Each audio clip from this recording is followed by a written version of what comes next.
राजन परीक्षित, अगर इस झूठे संसार में, अगर इस झूठी दुनिया में परम पिता परमात्मा का नाम ना लिया हो जिस व्यक्ति ने, उसका कभी बेड़ा पार नहीं हो सकता है। क्योंकि तुलसीदास जी कहते हैं कि विन सतसंग हरि विवेक न होई, हर राम कृपा बिन सुलभ न सोई।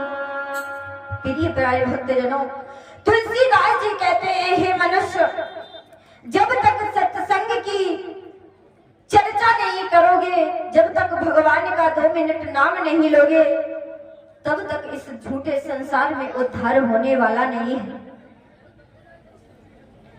और बताया गया है कि जो जैसी संगत करेगा इस संसार में, उसे भगवान परम पिता परमात्मा वैसा ही फल देता है। जब तक मनुष्य इस संसार में भजन पूजा पाठ सत्संग नहीं करेगा, तब तक इस संसार में उद्धार होने वाला नहीं है। क्योंकि बताया है तुलसीदास जी ने कि संत संगत है मंगल मूला, और तो सब साधन शुद्ध फूला। प्रिय भक्त, तुलसीदास जी कहते हैं भगवान नारायण ही एकमात्र मूल है, और कहते हैं कि जब मनुष्य भगवान को पूज लेगा तो बाकी देवता अपने आप तुम्हारे पूजनीय हो जाएंगे, अर्चनीय हो जाएंगे। क्योंकि तुलसीदास जी बड़े ही सुंदर शब्दों में कह रहे हैं कि जो ये भगवान ने अपने शरीर के अंदर अपना अंश बिठाया है, श्वासा दी है, इस श्वासा का बहुत ही बड़ा महत्व है, बहुत ही ज्यादा महत्व है। और किसी कवि ने बड़े ही सुंदर शब्दों में 2 शब्द लिखे हैं, और क्या लिखे हैं?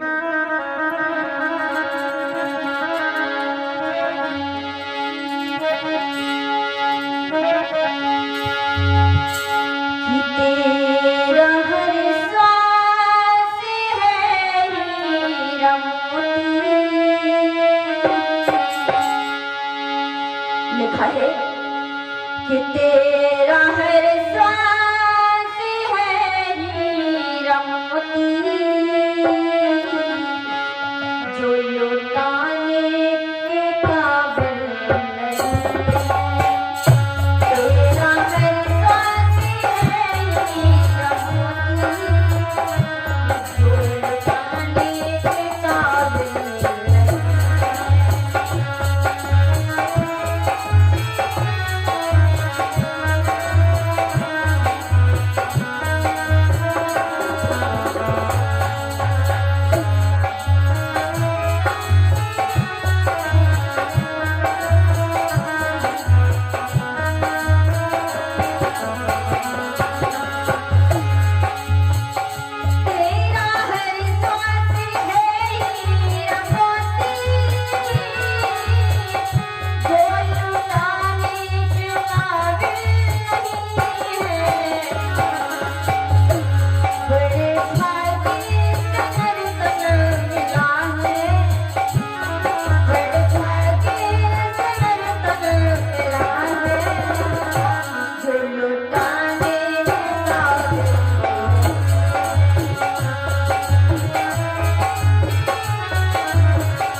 जो तुम्हारे अंदर श्वासें हैं, जो तुम श्वासें ले रहे हो, इनका बहुत ही महत्व है, बहुत ही। तो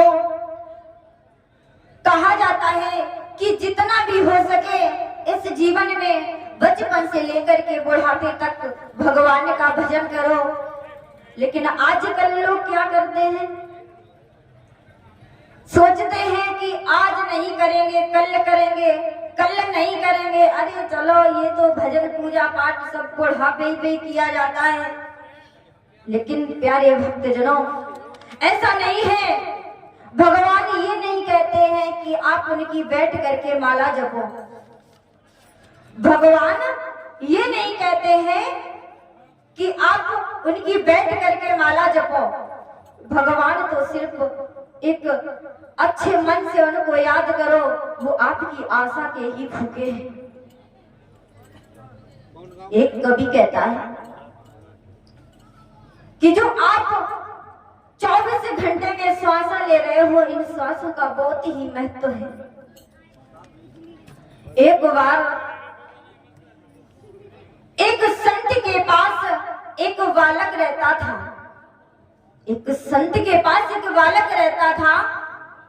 उस बालक ने पूछा, गुरुजी, आप हमेशा सबको यही बताते हो कि ये जीवन है, ये बहुत ही अनमोल है, क्यों अनमोल है? उसी समय संत मुस्कुरा करके कहने लगे हैं, बेटा आपने मुझसे जो प्रश्न किया है बहुत ही सुंदर प्रश्न किया है। यहाँ बैठो, मैं तुम्हें बताएंगे कि इन श्वासों का कितना बड़ा महत्व होता है। आज वो बालक गुरुदेव जी के चरणों के पास बैठ गया है और गुरुजी उसे बता रहे हैं कि बेटा आपको बैठना नहीं है मेरे पास, आपको बैठना नहीं है। आप कुटिया के अंदर जाओ और जो वहां पर एक बहुत बड़ा पत्थर पड़ा है, उस पत्थर को लेकर के आओ। आज वो बालक चला है, उस पत्थर को लिया है, और जब पत्थर को लिया है तो गुरुजी के सामने आए और कहने लगे, गुरुजी मैं उस पत्थर को ले आया हूं। गुरुजी कहने लगे, बेटा इस पत्थर को मुझे नहीं देना है, आप बाजार में जाओ और इसकी कीमत जान करके आओ। इसे बेचना नहीं है, इसकी कीमत जान करके आओ कि इसकी क्या कीमत है। आज गुरु की आज्ञा लेकर के वो बालक बाजार की ओर चला है। चलते चलते रास्ते में एक सब्जी वाला मिला। बालक ने उस सब्जी वाले से कहा है, भैया आप मेरा ये पत्थर ले लो। तो उसी समय सब्जी वाला कहने लगा है, बेटा लाओ तुम्हारा पत्थर ले लो। तो बालक कहने लगा, नहीं नहीं भैया मैं इसे देने नहीं आया हूं, मैं सिर्फ इसका मूल्य जानने आया हूं कि इसका मूल्य क्या है। उसी समय सब्जी वाला कहने लगा है, अरे बेटा ये हमें दे दो, मैं इसके बदले में तुम्हें 2-3 किलो सब्जी दे देंगे जो आप चाहना। तो आज उस बालक ने उस पत्थर को उठाया और वहां से फिर चल दिया। एक कपड़े वाले के पास गया तो कपड़े वाले ने बोला कि बेटा इसके बदले में मैं तुम्हें 2-4 मीटर कपड़ा दे दूंगा, अपने कपड़े बनवा लेना और इस पत्थर को यही रख दो।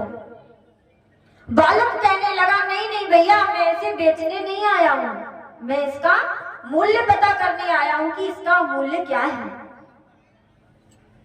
वहां से बच्चे ने पत्थर को उठाया है और चलते चलते एक जौहर के पास गया है। महाराज जी जौहर बोलते हैं जो हीरे की पहचान करता है उसे जौहरी बोलते हैं ना। हाँ, तो जौहर के पास गया, जौहर से बोला, भैया आप मेरा ये पत्थर ले लो। तो उसी समय वो जौहर कहने लगा, बेटा ये पत्थर तुम्हें कहां से मिला है? तो कहने लगा है, भैया मेरे गुरुजी ने कहा है कि इस पत्थर को ले जाओ और बाजार में इसका मूल्य पता करके आओ कि इसका मूल्य क्या है।